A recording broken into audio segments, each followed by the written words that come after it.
ሰላም ውድ የአልፋ ቲቶሪያል እንዲሁም የወንድ ቲቶሪያል ተማሪዎች እንደምን አላችሁ? ባያላችሁበት ሁላችሁም ሰላማችሁ ይብዛ። ዛሬም እንግዲህ አልፋ ቲቶሪያል እንዲሁም ከወንድ ቲቶሪያል ጋር አንድ ላይ በመሆን የ12ኛ ክፍል እንዲሁም የሪሚዲያል ተማሪዎችን በአንድ ወር ጊዜ ውስጥ ለፈተና በሚያዘጋጁበት በዚህ ቲቶሪያል ላይ ቲቶሪያል አይደለም የፈተና ዝግጅት ወይም ፕሪፓሬሽን ላይ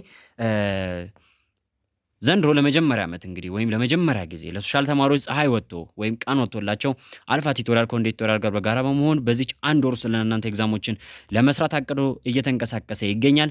በዚህም ቪዲዮችን ቀድመን አዘጋጅተን ከ2004 ዓ.ም ከ2000 ዓ.ም አንስቶ እስከ 2016 ድረስ የሶሻል ተማሪዎች የተፈተኗቸውን ኤግዛሞች ሰብስበን በየቻፕተር ከፋፍለን እንዲሁም ደግሞ በየግሬድ ከፋፍለን እያየን እየተማማርን እንገኛለን። ዛሬ ደግሞ እንግዲህ ጂኦግራፊ ሁለተኛውን ክፍል ቪዲዮ አዘጋጅቼላችኋለሁ። ጂኦግራፊ የ2016 ኢንትራንስ ኤግዛም ከ9ኛ እስከ 12ኛ ክፍል እንዴት አድርጎ ወጣ የሚለውን በግሬድ ከፋፍዬ ባለፈው መጀመሪያው ክፍል ላይ የግሬድ ናይኑ ሰርተናል አይደለ? ታስታውሳላችሁ ይቺን ሰንጠረዥ። ብዙ ተማሪዎች ጂኦግራፊ ፈተናን ሲፈተኑ ከፈተናው በላይ ለነሱ በጣም ትልቁ ስጋት ማነች? ከ85ኛ ከ86ኛ ጥያቄ በኋላ የሚመጣው አንደኛ ከ9ኛ ክፍል የሚመጣው ቴምፕሬቸር ዲስትሪቢዩሽን እና ሬንፎል ዲስትሪቢዩሽን ነው። ሁለተኛ ደግሞ ፖፑሌሽን ዴታ ከ10ኛ ክፍል የሚመጣውና ሶስተኛው ከ11ኛ ክፍል የሚመጣው ኮንቱር ማፕ ነው። የብዙ ተማሪዎች ችግርና ጥያቄ እነዚህ ነገሮች ናቸው።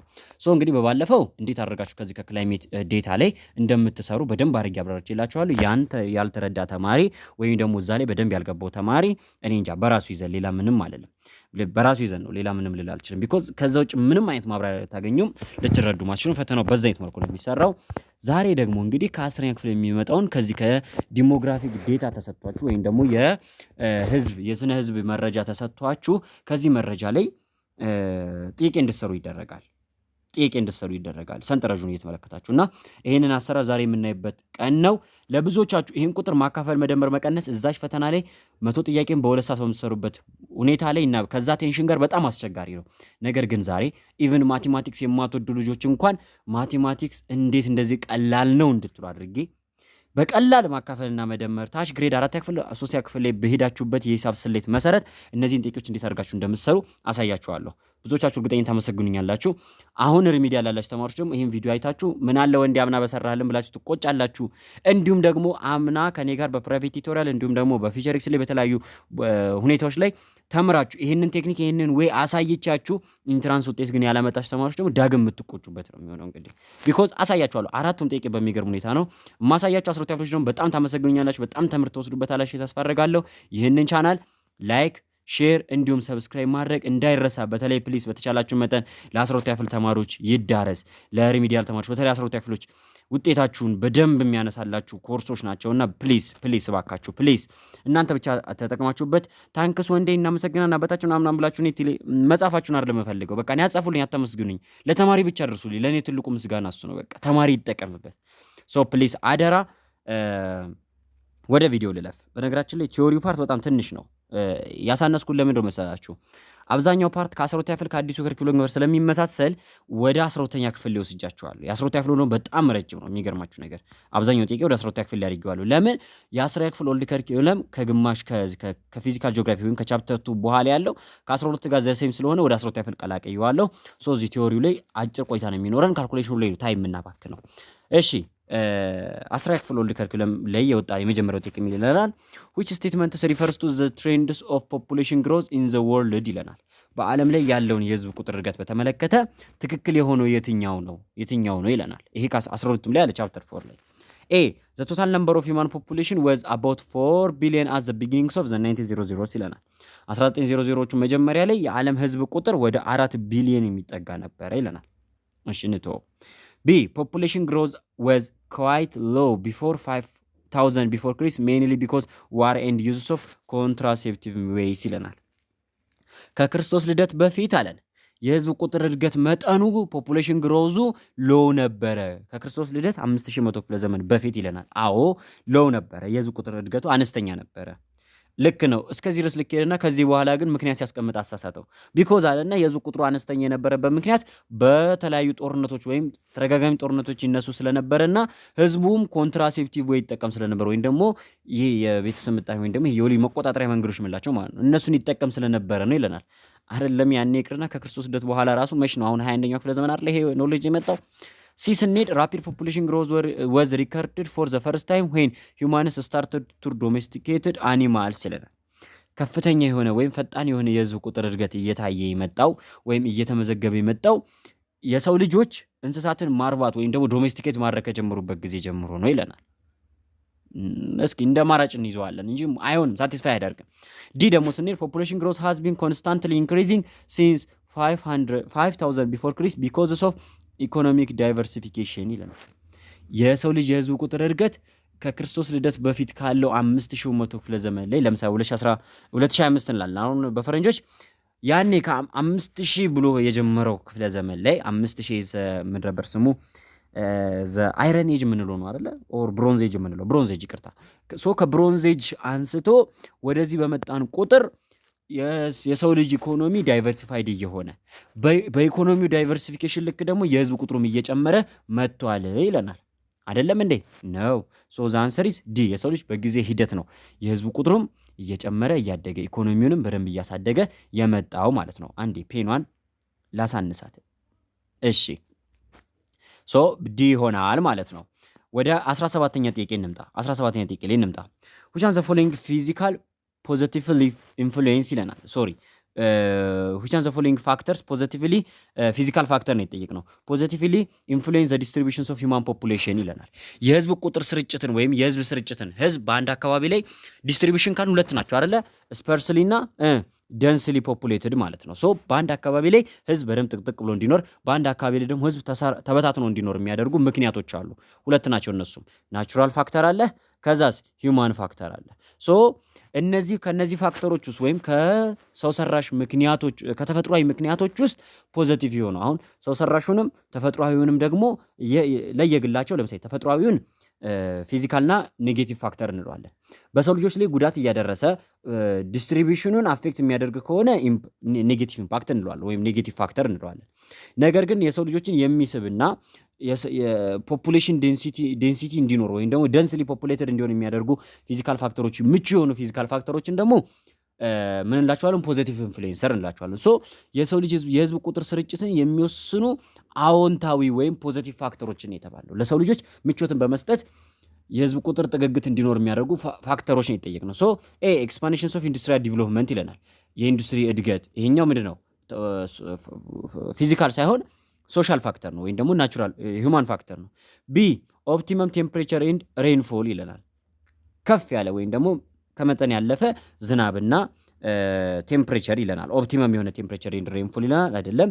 ሲ ሃይ ናቹራል ኢንክሪዝ ኦፍ ሂውማን ፖፑሌሽን ይለናል።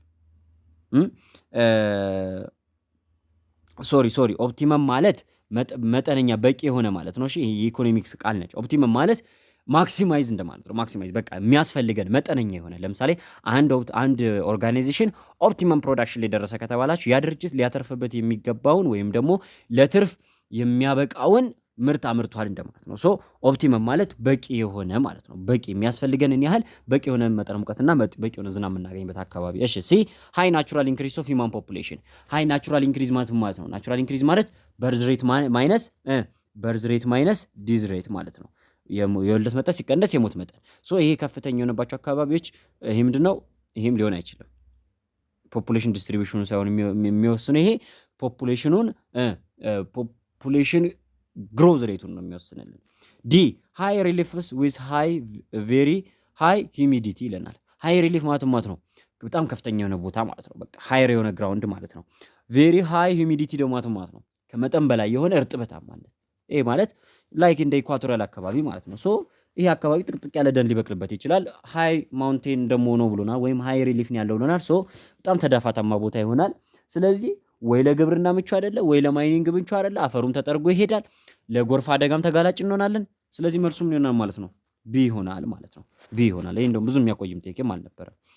እሺ ወደ 18 ጥያቄ ስናልፍ 18 ጥያቄ ስናልፍ which of the following describes the levels of urbanization in the world ይለናል። ዓለም ላይ ስላለው አርባናይዜሽን ወይም ደግሞ አሁን አርባናይዜሽን አይደለም ዲስክራይብ አድርገ የተባለው ወይም ደግሞ ጥያቄው የጠየቀ ምንድነው ስለ ከተሜነት ብቻ ሳይሆን ወይም አርባናይዜሽን ብቻ ሳይሆን ዓለም ላይ ስላለው የአርባናይዜሽን ደረጃ ሌቭል ኦፍ አርባናይዜሽን ነው ይጠይቅን ያለ ነው። ኤ አፍሪካ ሃዝ ሃየር አርባን ፖፑሌሽን ዛን አዘር ዲቨሎፒንግ ሪጅንስ ይለናል።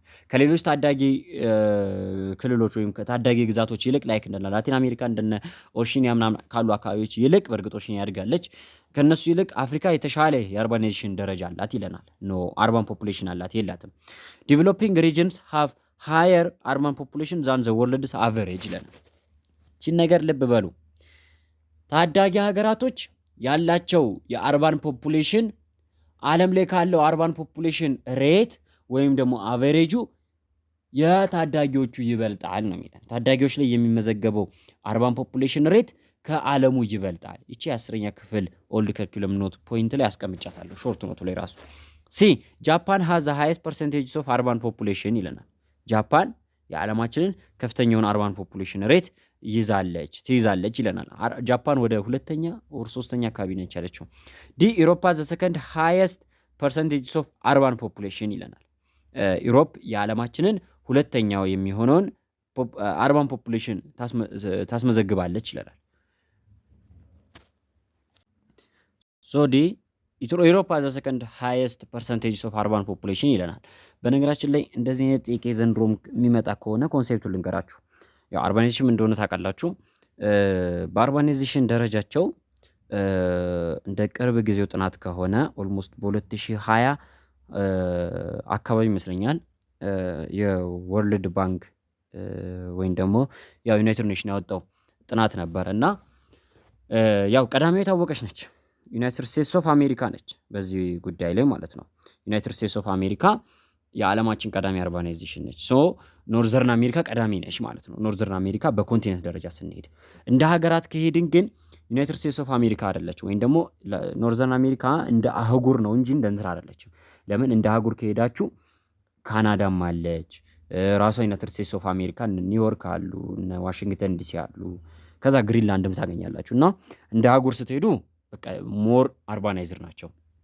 ግን እንደ ሀገር ደረጃ ከሄዳችሁ ግን የዓለማችን በጣም ቅንጡ የሚባል ወይም ሌቭል ኦፍ አርባናይዜሽናቸው ጫፍ የደረሰች ሀገር ማነች? ሞናኮ ነች። ሞናኮ መቼስ ያው ለወንዶች ቀላል ሊሆን ይችላል፣ ሴቶች ናችሁ ላታውቋት የምትችሉት። ሞናኮ አደራ፣ ወንዶችም ደግሞ ታዲያ የፈረንሳይ ከተማ ነች እንዳትሉኝ ነበረች፣ ግን አሁን ራሷን የቻለች ሀገር ነች። ባንዲራዋም ባለ ሁለት ረድፍ ሆኖ ልክ እንደ ፖላንድ አይነት ባንዲራ ሆኖ ከላይ ቀይ ነው ከታች ነጭ ነው። የፖላንድ ደግሞ ከላይ ነጭ ከታች ቀይ ነው አይደለ? ሶ ሞናኮ ከላይ ቀይ ከታች ነጭ የሆነ ረድፍ ያላት ባንዲራ ነችና ባንዲራ ያላት ሀገር ነችና አውሮፓዊት ሀገር ነች። ሞናኮ ነች። ከዛ ሁለተኛ ቫቲካን ትመስለኛለች። ከዛ ሲንጋፖር ምናምን እያለ ይቀጥላል። እና አውሮፓ በእንትሎቿ በከተሞቿ ቀዳሚው ነች። ያው እነ ፍራንስም አሉ። ፈረንሳይ ለምሳሌ ፓሪስ በጣም ልዩ ከተማ ነች አይደለ? እና ዩሮፕ ከአሜሪካ በመቀጠል ሁለተኛዋ ሰከንድ ሃይስት ፐርሰንቴጅ አሁን አይደለችም ብዬ ነበር ይቅርታ። እና ሁለተኛዋ ነች። ደረጃቸውን ስትመለከቱ ሳስበው ያ ነው ሊሆን የሚችለው። ከዛ ሶስተኛ ደግሞ ማንን ታገኛላችሁ መሰላችሁ? ኤሽያ ነች። ከዛ ላቲን አሜሪካ ይቀጥላል። አይ ቲንክ ኤሽያን ላቲን አሜሪካ ሳበልጣ አታቀርም። ብቻ እስኪ ጎግል ላይ ገብታችሁ ሰርች አድርጉ። እሺ ጎግል ላይ ገብታችሁ ሰርች አድርጉና የ2020 ወይ የ2020 19 ወር 21 ጥናት የቅርብ ጊዜ ጥናት ነውና በዚህ መሰረት ኮንቲኔንቶችን ካስቀመጥን አንደኛ ዩናይትድ ስቴትስ ኦፍ አሜሪካ ነች፣ ሁለተኛ ማነች? ዩሮፕ ነች። ከዛ እያለ ይወርዳል። ሶ እነዚህን ይሄ ከረንት የሆኑ ዴታዎችን መያዝ ይኖርባቸዋል። እሺ ተማሪዎች አያችሁ፣ 2016 ጥያቄ ሆኖ የዛሬ 2 ዓመት 3 ዓመት የወጣውን ጥናት ኦልሞስት በፈረንጆቹ ከሄድን የዛሬ 3 ዓመት 4 ዓመት ማለት ነው ይህ ጥናት የወጣው። ሶ የዛሬ 4 ዓመት የነበረውን ጥናት ከረንት ወር ኮንቴምፖራሪ ኢሹን አመጣው ማለት ነው። 12ኛ ክፍል ጂኦግራፊ ላይ የሆነ ቻፕተር 7 ምናምን አይታችሁ ከሆነ ኮንቴምፖራሪ ግሎባል ኢሹ ምናምን ብላችኋል የተማራችሁት ላይክ ዛት ማለት ነው። ሶ በሌቭል ኦፍ አርባናይዜሽን ከሄድን ዩሮፕ የዓለማችን ሁለተኛ ነች። ጃፓን የሚገርማችሁ ነገር ከ1 እስከ 10 ውስጥ ራሱ የለችበትም በአዲሱ ጥናት። አይ ቲንክ ምናልባት ተሳስቼ ነው ይችላል። ቼክ አድርጋችሁ ኮሜንት ሴክሽን ላይ እጠብቃለሁ። እሺ ይህን ጥያቄ 18ኛ ጥያቄ ሶ ቼክ አድርጉ። ለማንኛውም ግን መልሱ ዲ ነው። ይሄ ጥያቄ መልሱ ዲ ነው። 19ኛ ጥያቄ ቻን ዘ ፎሎዊንግ ዞንስ ኦፍ ኢትዮጵያ which is densely populated ይለናል። ከኢትዮጵያ ዞኖች የሚያስተካክል ጥያቄ ነው። ከኢትዮጵያ ዞኖች ውስጥ densely populated ነው በጣም ጥቅጥቅ ብሎ ማህበረሰብ የሚኖርበት አካባቢ የትኛው ነው ይለናል። የቱ ነው? እንዲሁ በማየት ብቻ ጌዲዮ አይደለ? ጌዲዮ፣ ከምባታ፣ ጠምባሮ ምናምን እነዚህ ዞኖች ምንድናቸው? በጣም ከፍተኛ የሆነ ህዝብ ተጠጋግቶ የሚኖርባቸው ማህበረሰቦች ናቸው ብላችሁ 10 ክፍል ኖት ላይ አጤራ ኖታችሁ ላይ አስቀምጬላችኋለሁ አይደል? አሶሳ፣ አኝዋክ፣ ምስራቅ ሐረርጌ፣ ምዕራብ ኢትዮጵያ ክፍል ምናምን እነዚህ ህዝብ ተበታትኖ የሚኖርባቸው አካባቢዎች ናቸው። ተግባባን። ተበታትኖ የሚኖርባቸው አካባቢ ናቸው። እሺ 20ኛ ጥያቄ ላይ እንምጣ። 20ኛው ጥያቄ ላይ እንምጣ። በደምብ እንዲታይ እንደዚህ ላድርገውና what will happen by 2013 if the current population growth rates of ኢትዮጵያ continues in the same trend ይለናል። ኢትዮጵያ ውስጥ አሁን ወደ 2.3 or 2.6% አካባቢ 2.3 ይመስለኛል ፖፑሌሽን ግሮዝ ሬት አለ። ሶ ይሄ የሀገሪቷ ፖፑሌሽን ግሮዝ ሬት በዚሁ የሚቀጥል ከሆነ የዛሬ 5 ዓመት or 6 ዓመት ገደማ በ2030 ይለናል ኢትዮጵያ ውስጥ ያለው ፖፑሌሽን ምንድነው ሊሆን የሚችለው? ምን አይነት ፖፑሌሽን ነው ሊኖር የሚችለው ይለናል። the sizes of population will be quadrupled ይለናል።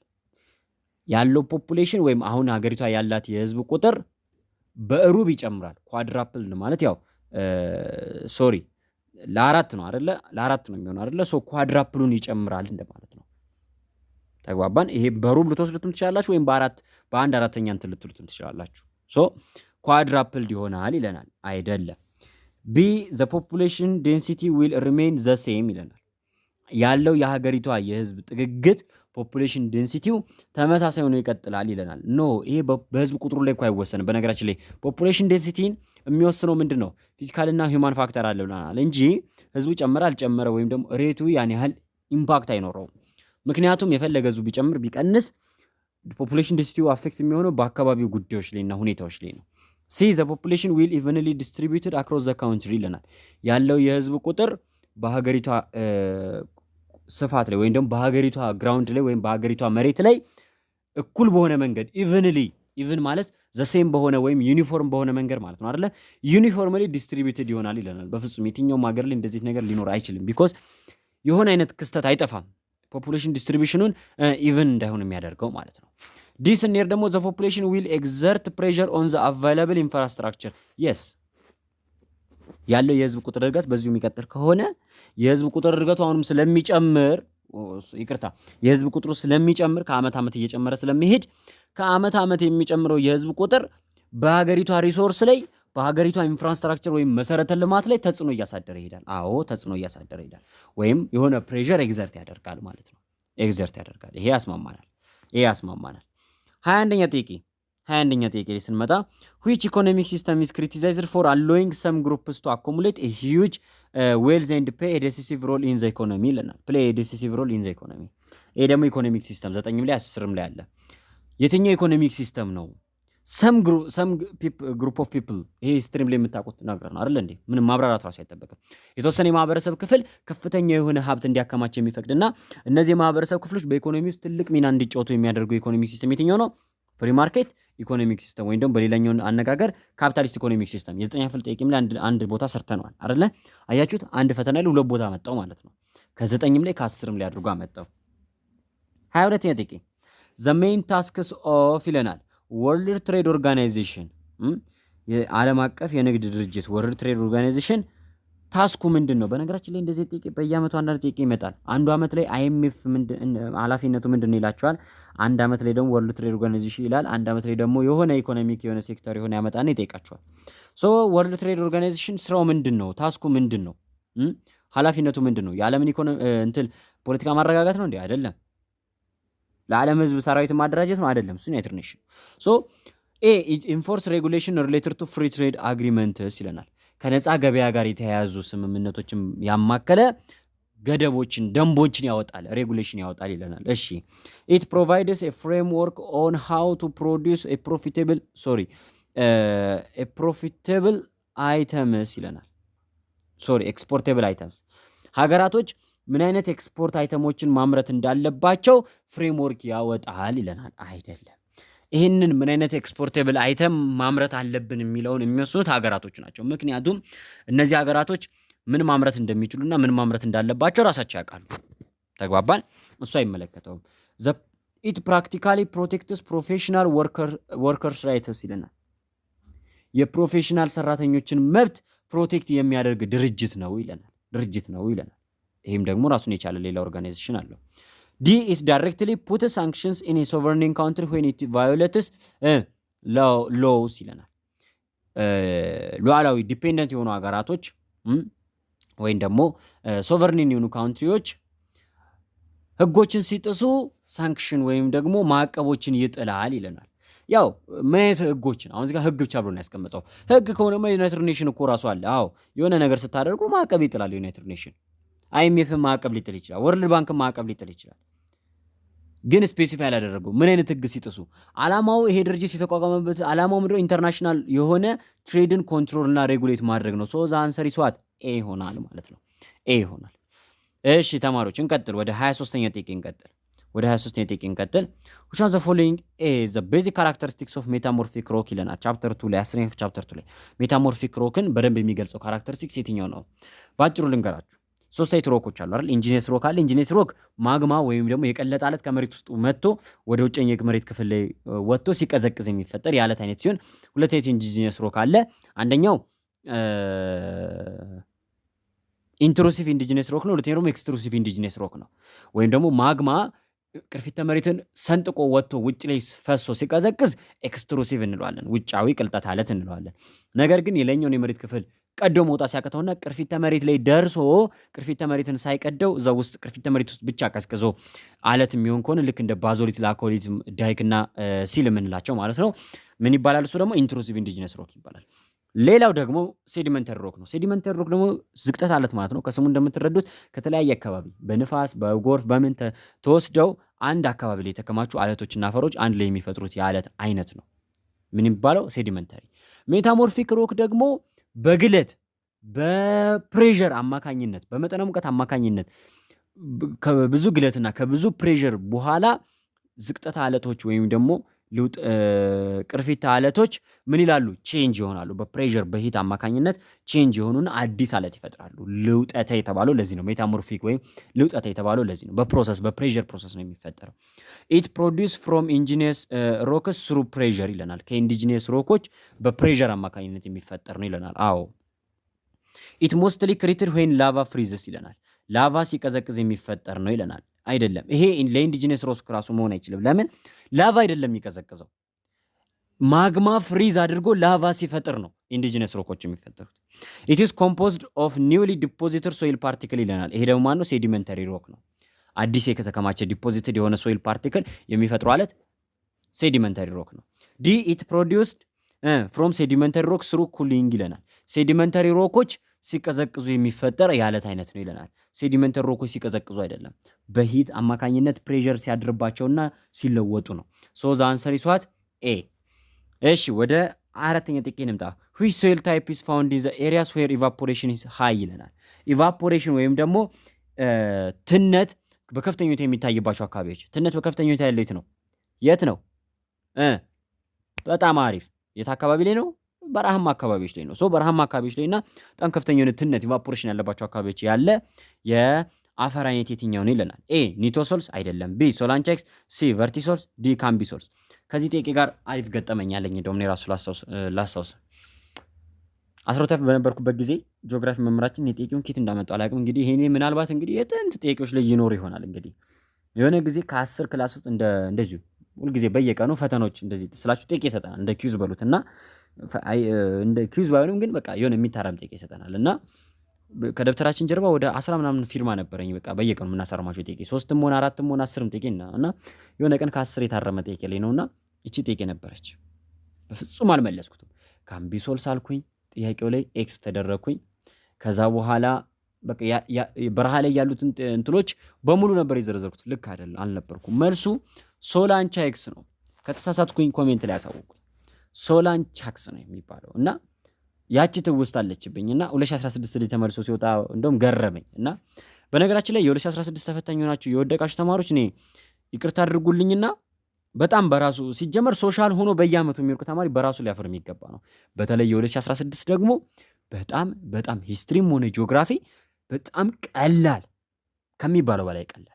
ሁለቱን ፈተናዎች 80 እንኳን ብታመጡ 160 አስቡት እንግዲህ። ከዛ ከተቀሩት 4 ፈተናዎች ኢኮኖሚክስ እንደምታስታውሱት በጣም ቀላል ነው። እሱን 60 እንኳን ብታመጡ 220 ሆናችሁ አያችሁ። ከዛ ከ3 ፈተና ተደምሮ 40 እንኳን ብታመጧቸው ስንት ይመጣ? 120 አይደል?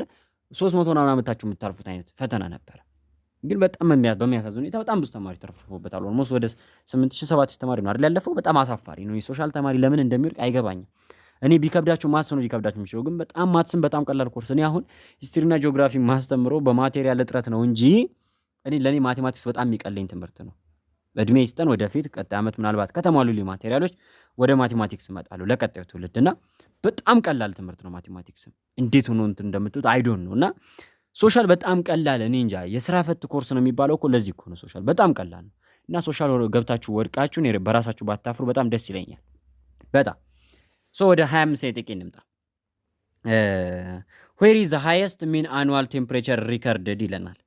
ስለ ሚን አኑዋል ቴምፕሬቸር እና ስለ አኑዋል ሬንጅ ኦፍ ቴምፕሬቸር ከዚህ በፊት ተናግሬያለሁ። ስለዚህ በአመቱ ዝቅተኛ አማካይ መጠነ ሙቀት የሚመዘገብበት ከፍተኛ አማካይ መጠነ ሙቀት የሚመዘገብበት አካባቢ የትኛው ነው ይለናል። አሁን ስለ አካባቢው ወይም ደግሞ የት ሀገር ነው የሚለው ጥያቄ ውስጥ ሊገባ አይገባም። ለምን 10 ያፍል ጂኦግራፊ ስለማን ነው የሚያወራው? ስለ ኢትዮጵያ ነው። ኤ ዘ ዳሎል ዲፕሬሽን አዎ ነው።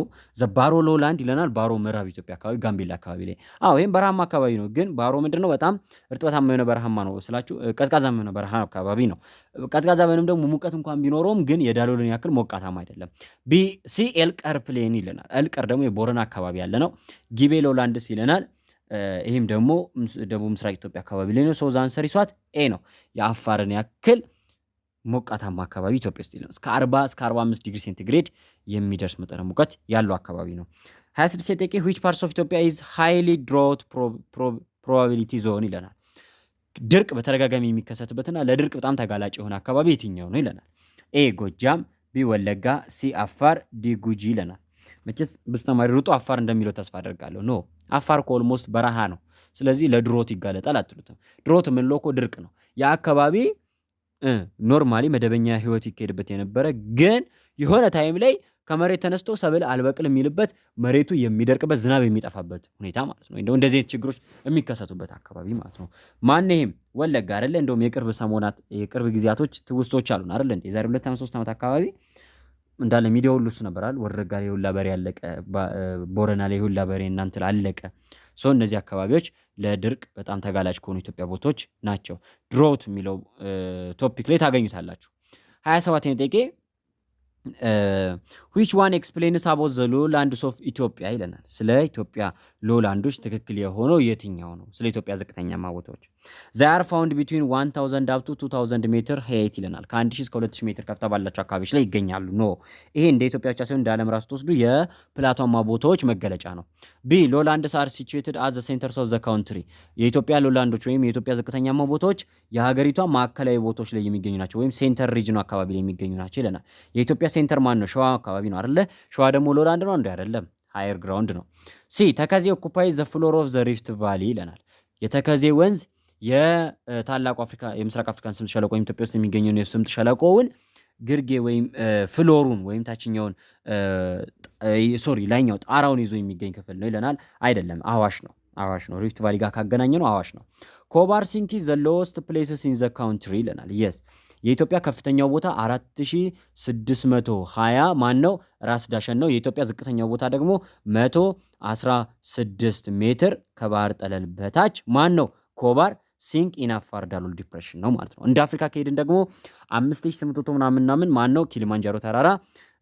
ዝቅተኛው ቦታ ደግሞ 132 ነው አይደለ? ኳታራ ዲፕሬሽን ኢጅፕት ውስጥ ያለው ነው ማለት ነው። እነዚህ ነው ልጆች ያዙ እንዳይረሳ ፕሊስ። እሺ ምናልባት ከመጣ ታመሰግኑኛላችሁ። 28ኛ ጥያቄ ላይ ስንመጣ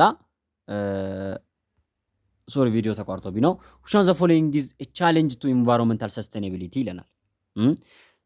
አንድ ኢንቫይሮንመንት ሰስቴኔብል ሆኖ እንዲቆይ ደግሞ ሰስቴኔብል የሆነ ኢንቫይሮንመንትን ለመፍጠር ይሄ ከምን ጋር የሚገናኝ ነው? ሰስቴኔብል ዲቨሎፕመንት ጋር የሚገናኝ ነው። ሰስቴኔብል ዲቨሎፕመንት ኢኮኖሚክ ዲቨሎፕመንትን ለማምጣት ምን ያስፈልጋል? ሰስቴኔብል የሆነ ኢንቫይሮንመንት ያስፈልጋል። ዘላቂ የሆነ ከትውልድ ወደ ትውልድ የሚተላለፍ ጤናማ የሆነ ጽዱ፣ ምቹ የሆነ አካባቢ ያስፈልጋል። ለሰስቴኔብል የሆነ ኢንቫይሮንመንትን ወይም ዘላቂ የሆነና ምቹ የሆነ አካባቢን በመፍጠር ረገድ ቻሌንጅ የሚሆን የትኛው ነው ይለናል። ኤ ዩዝስ ኦፍ ሪኖብል ኢነርጂ ሪሶርስስ ይለናል። ታዳሽ የሆኑ የተፈጥሮ ሀብቶችን መጠቀም ይለናል። ታዳሽ የሆኑ የተፈጥሮ ሀብቶችን መጠቀማችንማ ምቹ ነው እንደውም ለኢንቫይሮንመንት በጣም አመቺ ነው። ለምን? ሪሶርሶቹ አያልቁም። እነዛን ሪሶርሶች እያደስን ነው የምንጠቀማቸው። እንደገና በአካባቢ ላይ ጉዳት አያደርሱም። ሪኖብል ኢነርጂዎች እነማን ናቸው? ሶላር ኢነርጂ አለ፣ ወተር ኢነርጂ አለ፣ ዊንድ ኢነርጂ አለ፣ እንዲሁም ደግሞ ማን አለ? ሃይድሮኤሌክትሪክ ፓወር አለ። እነዚህ ጉዳትም አያደርሱም በአካባቢ ላይ። ስሎ ግሮስ ኦፍ ፖፑሌሽን አነስተኛ የሆነ የህዝብ ቁጥር እድገት፣ ይሄም ቻሌንጅ አይደለም። ኢንቫይሮንመንታል ሙቭመንትስ ይለናል፣ አካባቢያዊ እንቅስቃሴዎች፣ ይሄም ቻሌንጅ አይደለም። ራፒድ አርባናይዜሽን ይሄ ነው። ሰስቴናብል ኢንቫይሮንመንትን በመፍጠር ደረጃ ትልቁ ቻሌንጅ ምንድነው? በአሁኑ ሰዓት ላይ ራፒድ የሆነ አርባናይዜሽን ወይም ፈጣን የሆነ የከተማ እድገት ትልቁ ቻሌንጅ ነው ማለት ነው። በጣም አሪፍ። እሺ ጨረስን 28 ደቂቃ። እሺ ቀጣዩ ፓርት ደግሞ እንግዲህ 11ኛ ክፍል ጥያቄ ነው የሚለን። ሶ ወደ ዕለቱ ተናፋቂው ክፍል ወደ ፖፑሌሽን ዴታ እንምጣ ማለት ነው። መቼስ ሁላችሁም በጉጉት የጠበቃችሁት እንደሆነ ተስፋ አደርጋለሁ። ወደ ፖፑሌሽን ዴታ እንምጣ። እንግዲህ የ2016 ፈተና ላይ እንግዲህ ይሄን የመሰለ ፖፑሌሽን ዴታ ሰጥቷቸዋል። ካውንትሪ አር ዜድን እና ፒን ሰጠና በዚህን መልኩ እንግዲህ ቶታል ፖፑሌሽን፣ ቶታል ኤሪያ፣ ሜል ፖፑሌሽን፣ ፊሜል ፖፑሌሽን፣ በርዝ ሬት፣ ዲዝ ሬት፣ ኔት ማይግሬሽን ሬት እና ነምበር ኦፍ ኢሚግሬሽንን ሰጥቶ የሶስቱንም ሀገራት ወደ 4 ጥያቄዎችን ጠይቋል።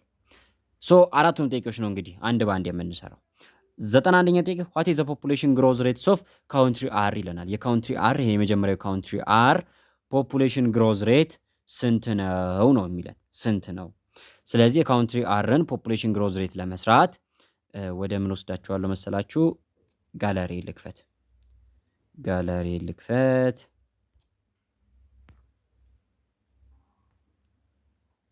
እሺ የተማሪ ነገር ቶሎ ሩጣችሁ ሌላ ነገር ነው የምትገቡት አይደለ? ሶ ወደ 91ኛ ጥያቄ ነው አይደለ?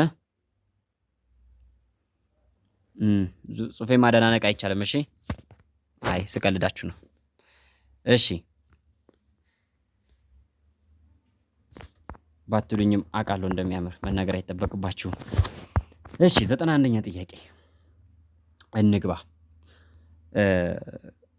በመጀመሪያ ፖፑሌሽን ግሮዝ ሬት ማለት የህዝብ ቁጥር የሚጨምርበት መጠን ማለት ነው አይደለ?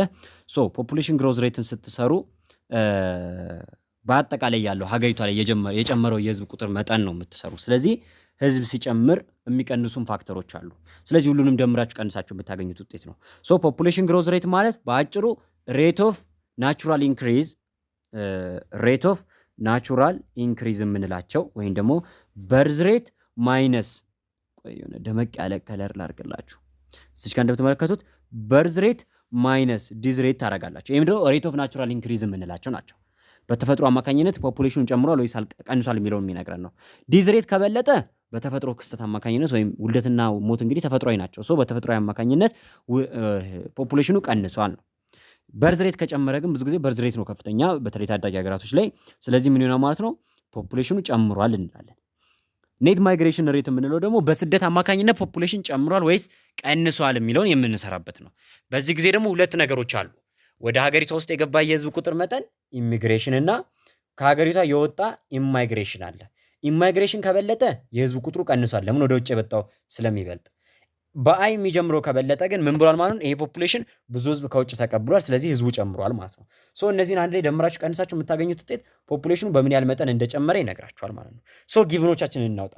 በመጀመሪያ በርዝ ሬት ይሄ ቀጥታ ሳንጠረዡ ላይ 31 ከአንድ ሺህ ህዝብ ውስጥ 31 በርዝ ሬት አለ ብሎናል። ወይም ደግሞ ከ1000 ማህበረሰቡ 31 ልጆች ይወለዳሉ ወይም ደግሞ 31 አዲስ ተወላጅ ትውልድ አለ ብሎናል ከ1000። ስለዚህ እሱ ካልኩሌሽኑን ጨርሶ ሰጥቶናል። ገና በርዝ ሬቱ ምናምን ደምረን ቀንሰ መስራው ነገር አይደለም። ዲዝ ሬት ግን ከ1000 አልሰጠንም፣ ከቶታል ፖፑሌሽን የሰጠን። የካውንትሪ አር ቶታል ፖፑሌሽን እዚሽ ጋር እንደምትመለከቱት 5,193,416 ነው። ከዚህ ማህበረሰብ ውስጥ ደግሞ በአመት ውስጥ 45,899 ህዝብ ሞቷል። ሲባዛ በ1000 አድርጋችሁ ነው ምኑን የምትሰሩት? ዲዝ ሬቱን የምትሰሩት። አሁን ፈተናው ላይ ካልኩሌተር ይዛችሁ አገቡም። ይህን ድፍን ያለ ቁጥር ታዲያ እንዴት ነው የማካፍለው? የብዙዎቻችሁ ጥያቄ ነው።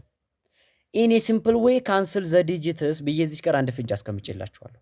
በቀላሉ መንገድ ዲጂቱን አጣፍታችሁ እኩል አድርጉት ማለት እዚህ ጋር 1000 አለች አይደል? 1000ዋ ከላይ ያለውን ዲዝ ሬቱን ነው የምታባዛለን። ስለዚህ 3 ዲጂት እሱ ላይ ትጨምራላችሁ። ስለዚህ ከታችኛው ጋር አጣፉት። ይችን 3ቷን ዲጂት ከዚህ 3 ዲጂት ጋር ታጣፋላችሁ።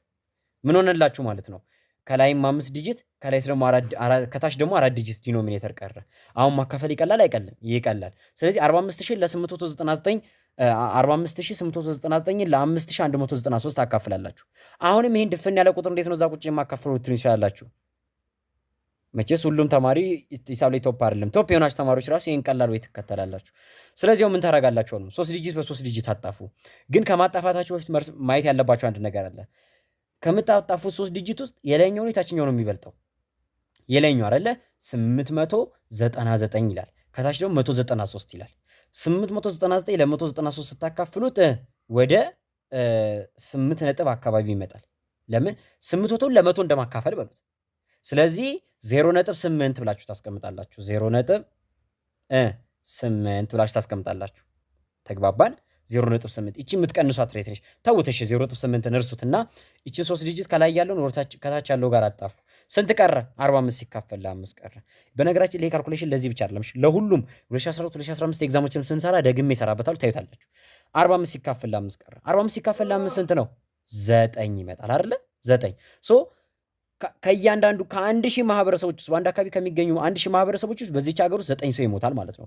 በጠቅላላ ካልኩሌሽን ስትሰሩት ደግሞ 45899ን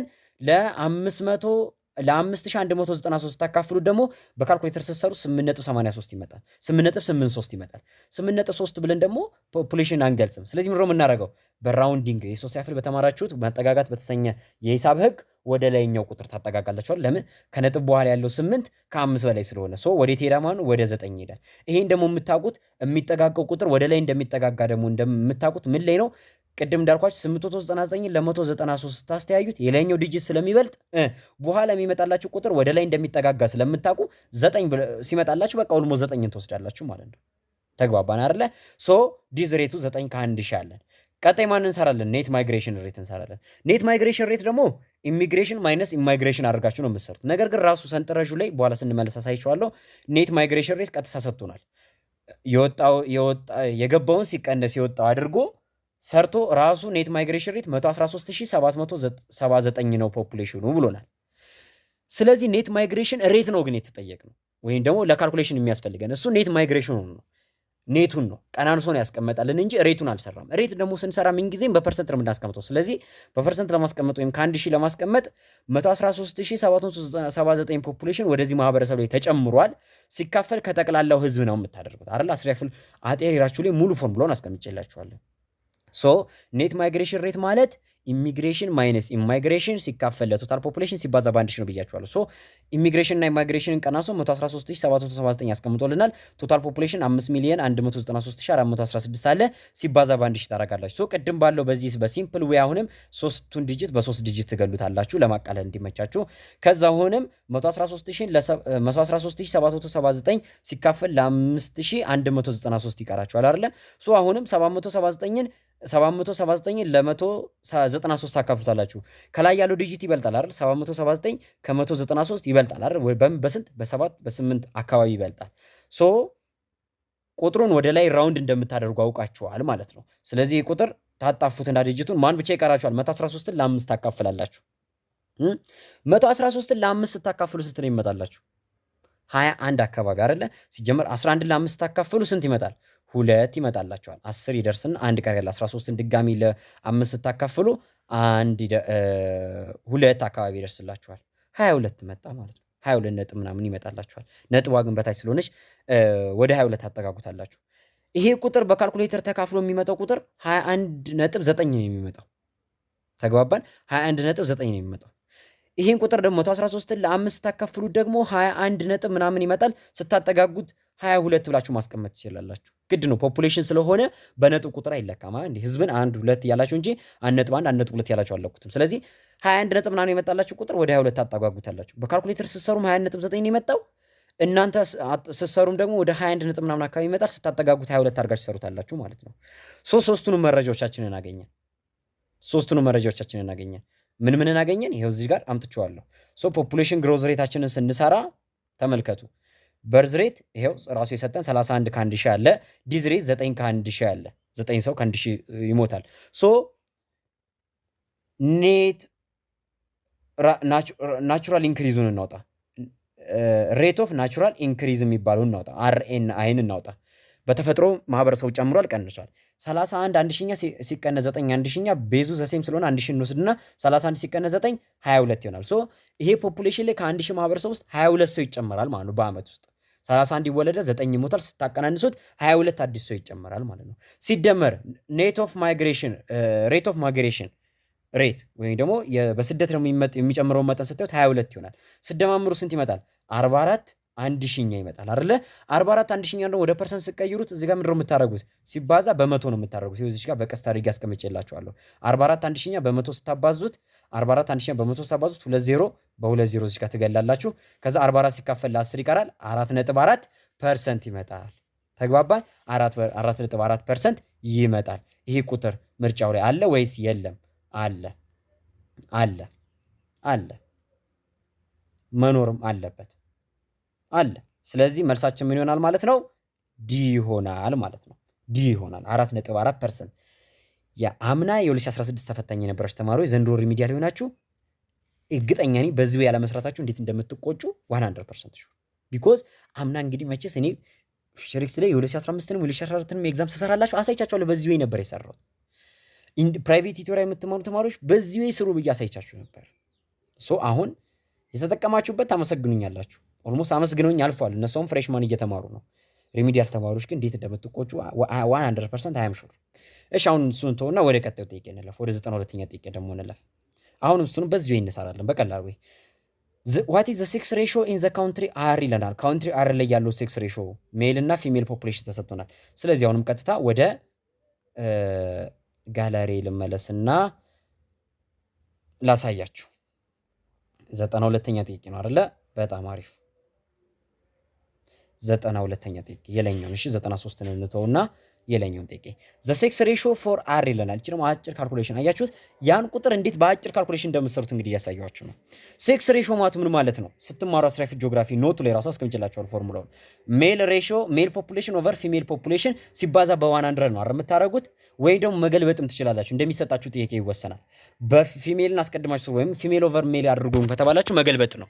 ስለዚህ የዚህ የካውንትሪ አር ሜል ፖፑሌሽን ስንት ነው? 2,585,173 ነው። ፊሜሉ ደግሞ 2,608,243። ኦልሞስት በጣም ተቀራራቢ ነው። በስንት ነው ልዩነቱ? በ23 ሺህ ምናምን አካባቢ ነው ዲፈረንሱ። ወይም ደግሞ ሴቶች በ23 ሺህ ምናምን አካባቢ ይበልጡታል። ዲኖሚኔተሩ ማን ነው? ሴቶች ናቸው። ሴቶች ይበልጣሉ ከወንዶቹ። ይሄ ቁጥር ኢኳል ሊሆን ወደ 23 ሺህ አካባቢ ይቀረዋል። ስለዚህ ይሄ ቁጥር እኩል ቢሆኑ ኑሮ ፖፑሌሽኑ ከላይም ከታችም እኩል ቢሆን ኑሮ ከላይም ከታችም ስታካፍሉት 1 ይመጣል። 1 ሲባዛ በ100 ምን ይሆን ነበረ? 100% ይሆን ነበር አይደል? ነገር ግን 100% እንዳይሆን ከታች ዲኖሚኔተሩ በሆነ ቁጥር በልጦታል። ስለዚህ ይሄ ቁጥር ከላይ ያለው ለታችኛው ለምሳሌ ኤ ሲካፈል ቢ ታች ሎወር ግሬድ ላይ ማቴማቲክስ ስትማሩ ኤ ሲካፈል ቢ ስታደርጉ ኤ ለቢ ስታካፍሉ ኤ ከቢ በትንሽዬ ቁጥር የሚያንስ ከሆነ ወይም ደግሞ ባጭሩ ኤ ከቢ የሚያንስ ከሆነ ኤ ሌዛን ቢ ከሆነ ውጤታችሁ ምንድነው የሚሆነው? 0 ፖይንት አድርጋችሁ ነው የምትጀምሩት አይደለ? 0 ነጥብ ብላችሁ ነው የምትጀምሩት። ቢኮዝ ኤ ያንሳላ። ስለዚህ ኤን ከቢ ለማስበለጥና ለቢ ቀጥታ ለማካፈል 0 ነጥብ አድርጋችሁ የኤን ዲጂት ትጨምራላችሁ። ከዛ በሳት ይካፈላል። ስለዚህ ይሄ ቁጥር ኦልሞስት ዘሴም ነበረ፣ ተቀራራቢ ነበረ። ነገር ግን ቢ በትንሽ ቁጥር ስለበለጠው 0 ነጥብ አድርጋችሁ ለኤ አንድ ዲጂት ጨምራችሁ ስታካፍሉት ኦልሞስት ይሄ ቁጥር ወደ 99 አካባቢ ይመጣል። 99 አካባቢ ይመጣል። አያችሁ፣ ቁጥሮቹን ብቻ በማየት አይዲዮሎጂካል የሆነ ስራ ስትሰሩ ማለት ነው። ተግባባን አይደለ? ወይ ደግሞ እዚህ ጋር እንደምትመለከቱት ከላይ ያለውን 3 ዲጂት ከታች ያለውን 3 ዲጂት አጣፋላችሁ። ከዛውንም ቀጣዩን ቁጥር ስትመለከቱት 2585 ለ2608 ነው። ሶ ሁለት ከፊት ለፊት ያለው ዘሴም ቁጥር ስለሆነ ትተውትና 0 ነጥብ በሚለው ትይዙትና 585 ለ608 አካፍሉታላችሁ። 585 ለ608 ደግሞ እዛ ጋር ካልኩሌተር ስለሌለኝ እንዴት አካፍሏለሁ ካላችሁ አሁን ባልኳችሁ ወይ ከላይ ያለው ዲጂት ከታች ካለው በትንሽ ቁጥር ነው ያነሰው። ስለዚህ 0 ነጥብ ብላችሁ ትይዙታላችሁ። ከዛ 85ንና 8 ታጠፉና 58 ለ60 ታካፍላላችሁ። መቼስ ይሄ በቃ ኦልሬዲ በጣም አንሶላችኋል ቁጥሩ። ስለዚህ ላጥፋውና እንደ አዲስ ጀምሮ ደግሞ ነው 58ን ለ60 አካፍል ብሎ አንድ ተማሪ መቼስ አንድ ነው የሚደርሰው አይለኝም። 0 ነጥብ ትሉና 580 ታደርጉታላችሁ። 580 ለ60 ስታካፍሉ ስንት ይመጣል? 9 ጊዜ ይደርሳል። 9 ጊዜ ይደርሳል። 9 ሲባዛ በ60 540 ይሆናል። ሶ 580 ላይ 540 ትቀንሳላችሁ። ስንት ይቀረናል? 40 ይቀረናል። 40 ለ60 ይከፈላል አይከፈልም? 40 ትጨምራላችሁ። አሁንም 400 ለ60 ስታከፍሉ ስንት ይመጣል? ወደ 7 8 አካባቢ እሺ 6 አካባቢ ብለን ያዘው። ተግባባን አይደለ? ወደ 0.9 ይመጣል። በቃ ባጭሩ 0.9 ይመጣላችኋል። ሶ 0.9 መጣ ማለት ሲጀመር መጀመሪያም ፖፑሌሽኑ ፊሜሉና ሜሉ የተበላለጡት በትንሽ ፐርሰንት ነው። ስለዚህ ቀጥታ በካልኩሌተር ስንሰራው 0.99% ነው የሚመጣው። 0.99 አንዳንድ ይመጣል። በመቶ ስታባዙት ፊት ለፊት ያለችው መቶ ስታባዙት 99% ይመጣል። 99 ሜል ከመቶ ሴቶች ወይም ደግሞ 99 ወንድ ለመቶ ሴት። ይህ ማለት አንድ ሴት ብቻዋን ትቀራለች እንደማለት ነው። 99 ወንድ ከ99 ሴት ጋር ይገናኙና አንድ ሴት ብቻዋን ትቀራለች እንደማለት ነው። ሬሽን ስንሰራው እኔ አሁን በቀላል ካልኩሌሽን ወይ እንዳሳየኋችሁ ከላይ ያለው ቁጥር ስላይትሊ ስለሆነ ከታች ካለው ያነሰው 0 ነጥብ ታደርጉና 9 ቤት እንደሆነ ገዝ ታደርጋላችሁ ማለት ነው። ተግባባን አይደለ? ገዝ ሳይሆን ኦልሞስት ትሰራላችሁ። የላይኛው እሺ በልጦስ ቢሆን ኑሮ አሁን የፊሜሎቹ በሜሎቹ ቦታ ቢሆንስ ኑሮ ይህን ሜሎቹ ቢሆንስ 2 ሚሊዮን 600 ሺህ የነበሩት ፊሜሎቹ 2 ሚሊዮን 500 ሺህ ቢሆንስ ኑሮ ብትሉኝ ደግሞ ምረሚው ነው። በቃ ሴቶች ወንዶች ከበለጡልንማ የላይኛው ዲጂት ይበልጣል። ስለዚህ አሁን እኩል ቢሆን ኑሮ 100 ይሆን የነበረው የላይኛው ግን ስለበለጠ ኒውሜሬተሩ ስለበለጠ የላይኛው ታችኛውን ከበለጠ 1 ፖይንት ይሆናል።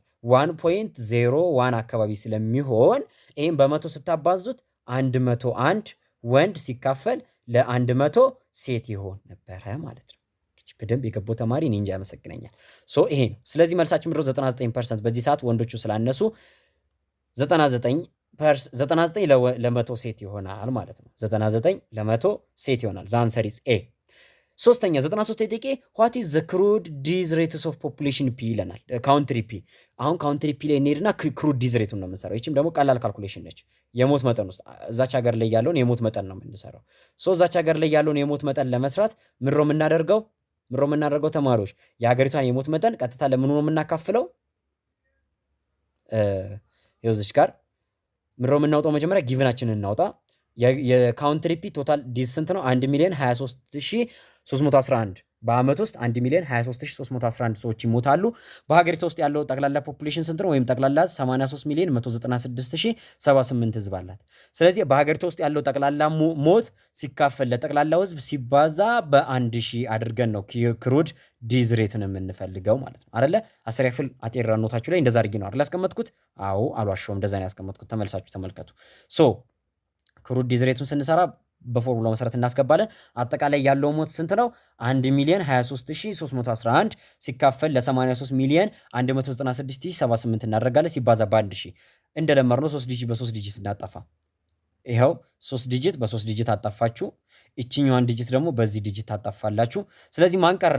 1023ን ለ83 ማካፈል ነው። 10 ለ83 ይካፈላል አይካፈልም? 102 ለ83 ይካፈላል? አዎ ይካፈላል። ስንት ይደርሳል? አንድ ይደርሳል። እሺ አንድ ትላላችሁ። ከዛስ ወደ 19 አካባቢ ቀር ያለን 19 ለ83 ይካፈላል አይካፈልም? ስለዚህ ስንት እንወስዳለን? የቀረችዋን 3ን እንወስድና ሙሉ እናደርገዋለን። 193ን ለ83 ስታካፍሉ ስንት አካባቢ ይደርሳል? 83ን በ2 ብትመቱት 160 አካባቢ ይመጣል አይደል? 12 ትላላችሁ። ስንት ይመጣል?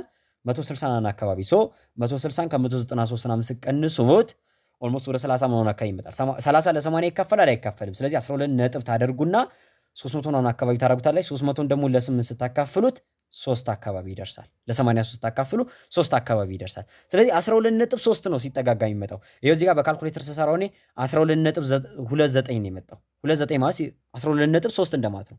12.3 ደግሞ በሎወር ግሬድ ራውንዲንግ ስትማሩ 3 ያክፍልና 4 ያክፍል ላይ ማጠጋጋል ላይ ስትማሩ ወደ 12 ነው የምታመጡት። ይሄ ቁጥር ግን ልክ አሁን ፈተና ላይ ብትሆኑ ያለ ካልኩሌተር እንዴት እንደሚሰራ ሳሳይ ኦልሞስት አሁን እዚህ ጋር እንዴት እያካፈልኩኝ ያሳዩአችሁ አይደለ? በራሴ አሁን ያለ ካልኩሌተር እነ ፈተናው ላይ ቦል እንዴት እንደማካፈል እያሳዩአችሁ ሰራው። 12.3 አመጣሁት እኔ ራሴ ያለ ካልኩሌተር ማለት ነው። ግን ደግሞ አይ እንደዚህ ቁጥሩ ራሱ አላካፍልም ካላችሁ ደግሞ ኦልሞስት ዲጂቱን ታጣፋላችሁ። 3ቱን በ3ቱ እዚች ጋር 3ቱን ሶሪ 1000 እንተዋትና ይሄንችን ቁጥር በዚህ እናጣፋና አንድ ቀረች አይደለ? አንድን በ1000 አባዙት 1000 ይመጣል። ይሄው እዚች ጋር ያለው ማለት ነው 1000 አመጣሁኝ። ከዛ ከታች 83 አለ። 1000 ለ83 ብታካፍሉ ቅድም በሄድኩበት ወይ 12.04 ይመጣል። ግን ከሱ ይልቅ ደግሞ 1000ን ቀድማች ታጣፉና ይሄን ዲጂት ታጣፉና 1023ን ለ83 ታካፍሉ 12.2 አካባቢ ይመጣላችኋል። ሶ ክሩድ ዲዝ ሬት ከአንድ ሺህ ይሆናል። ሶ ከአንድ ሺህ ማህበረሰብ ውስጥ 12 ሰው ይሞትባቸዋል ማለት ነው። ማን? ካውንትሪ ፒ ላይ ማለት ነው። ካውንትሪ ፒ ላይ። በጣም አሪፍ። ስለዚህ 12 አንድ ሺኛ። ይሄው ሲል ያለላችሁ እንደዛ የሚል መልስ፣ ሲል ያለላችሁ እንደዛ የሚል መልስ። በጣም አሪፍ። አይ ቲንክ አንድ ጥያቄ ነው የቀረን። አዎ 94ኛ ጥያቄ ምን ይለናል? በካውንትሪ ዜድ ላይ የቀረን ካውንትሪ እሱ ነው። በካውንትሪ ዜድ ላይ ኢሚግሬሽን ሬቱ እዚች ሀገር ላይ ወደ ውጭ የተሰደደው የህዝብ መጠን ምን ያህል ነው ነው የጠየቀን። እዚህ ጋር ምን ያህል ነው? ሶ ወደ ካልኩሌሽናችን እንሄድ።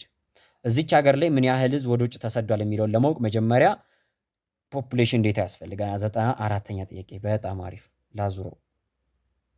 በጣም አሪፍ። ፈርስት ጊቭናችንን ስናወጣ ኢሚግሬሽን ቀጥታ አልተሰጠንም እዚህ ሀገር ላይ፣ ወይም ወደ ውጭ የሚወጣው አካል አልተሰጠንም። የተሰጠን ማን ነው? ኔቱ ተሰጥቶናል። ወደ ውጭ የወጣው ወደ ውስጥ የገባው ሲቀነስ ወደ ውጭ የወጣው ተደርጎ ኔቱ ተሰጥቶናል። ወደ ውስጥ የገባው ደግሞ 3,749,692 እንደሆነ ተሰጥቶናል። ስለዚህ ፎርሙላችን ሊወስደን እንተካው። ኔት ማይግሬሽን ሬት ማለት ምን ማለት ነው? ኢሚግሬሽን ማይነስ ኢማይግሬሽን ነበር አይደለ? ግን አሁን እዚህ ጋር ኔት ተሰጥቶናል፣ ኢሚግሬሽን ተሰጥቶናል። የተፈለገው ማን ነው? ኢማይግሬሽን ነው። ሶ ከዚህ ፎርሙላ ላይ ለኢማይግሬሽን ፎርሙላ እናወጣለን። ሶ ኢማይግሬሽን ማለት ኢዝ ኢኳልስ ቱ ኔጌቲቭ ሲባዛ ኔት ማይግሬሽን ማይነስ ኢሚግሬሽን ነው ማለት ነው። ስለዚህ የተሰጡንን ቁጥሮች አሁን እንተካ። ኢማይግሬሽን ወይም ወደ ውጭ የወጣው የህዝብ ቁጥር እኩል ይሆናል ኔጌቲቭ ከውጭ እንዳትረሳ። ኔጌቲቭ ያደረግኩት ለምን መሰላችሁ? እዚህ ጋር ኔጌቲቭ ኢማይግሬሽን ነው አይደል የሚለው። ኢሚግሬሽን ቀጥታ ሄዶ ወደዚህ ይቀነሳል አይደለ? ይህቺ ኢማይግሬሽን ደግሞ ኔጌቲቭን ለማጣፋት በሁለቱም በኩል ለኔጌቲቭ እናካፍላለን ማለት ነው። ሶ ያቺ ነች።